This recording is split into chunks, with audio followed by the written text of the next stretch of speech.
Morning folks, Chuck here, Why Not Wander, in the RV, getting ready to head out, hit the road, leaving Goshen Springs Campground, about 30 miles northeast of Jackson, Mississippi. Got Lily here, wants to be a co-pilot. Sparky's on the chair, make sure we got all the dogs. Jasper, Cooper, look up at me. Cooper! Okay, 1, 2, 3, 4 Mutley crews all counted for.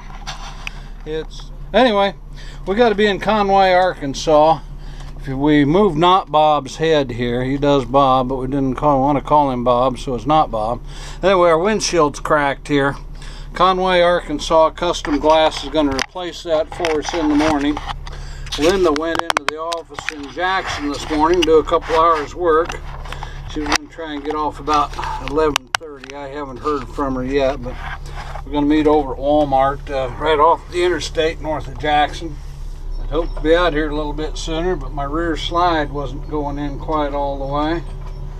Never did figure out why. I ran it in and out a couple times. It got all the way in the last time, so I wasn't going to mess with it anymore. I've done a video on this campground before. It costs us, it's less than 25 bucks a night. I don't remember for sure. I usually just hang out here during the day if I have chores or whatnot to do. Take the dogs for lots of walks. We're right off of the eastern or northeastern third of Ross Barnett Reservoir up here. Been a little cool the last couple nights, down in the upper 30s. Don't know what it is right now. I guess we can check that real quick. Thermometer says 50. Let's see, Canton, Mississippi, which is just north of us, says 49 on my phone. There's a little inlet right here. It comes off Ross Barnett Reservoir Campground. There's some boat slips here.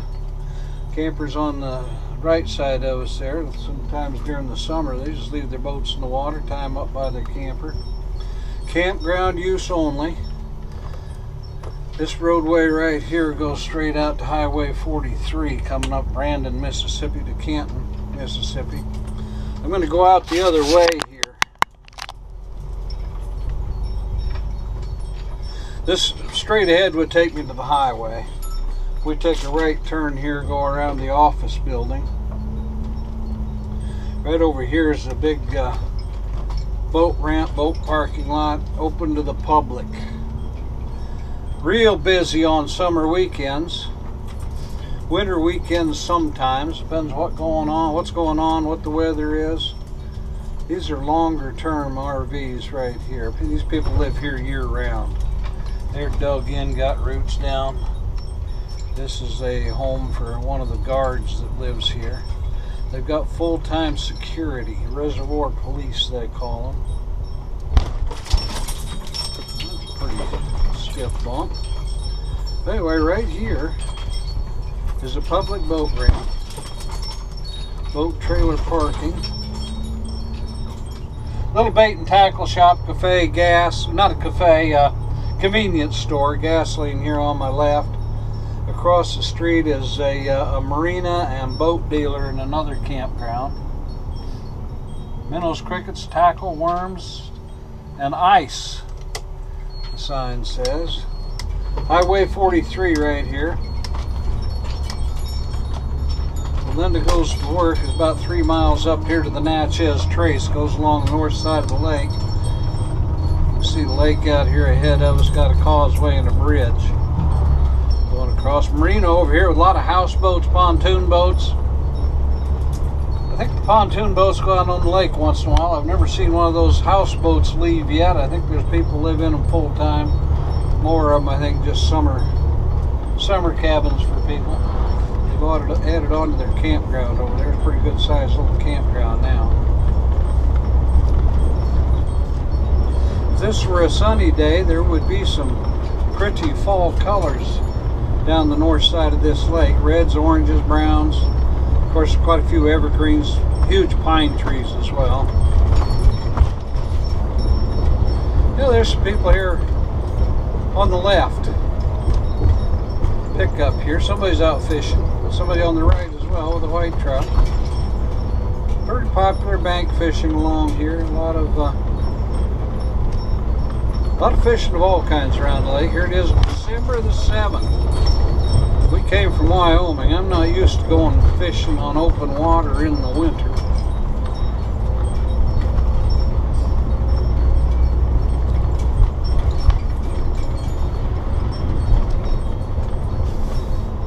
Pearl River Wildlife Management Area right up here.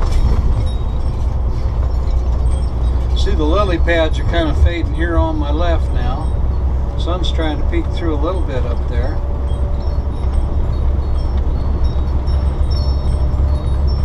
But we're going to go on past the turn off to the trace.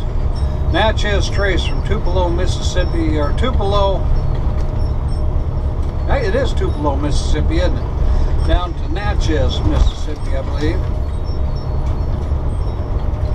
Back in the olden days, a lot of traders would take boats down to the Mississippi, trade, and then they would come back up the Natchez Trace on foot or horseback or by wagon or whatever, get back home. Several months journey, as I understand.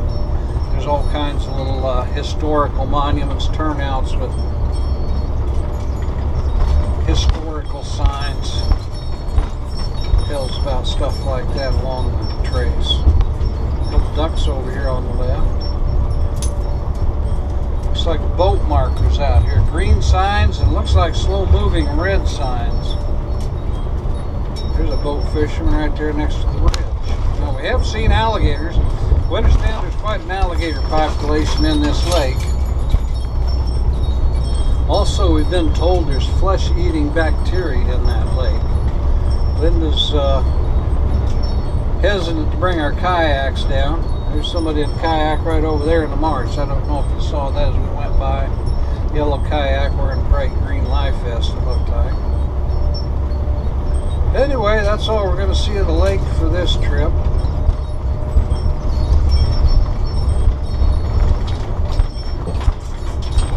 Turn-offs to the Natchez Trace up here.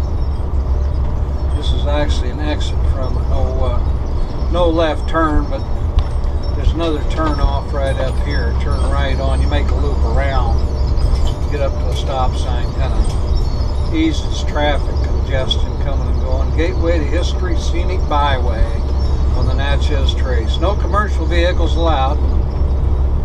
The only larger vehicles or trailer type vehicles or RVs are allowed on there. Turn off the Deerfield there would take you over to Interstate 55. We're going to go on up the Nissan Parkway. Cut across, there's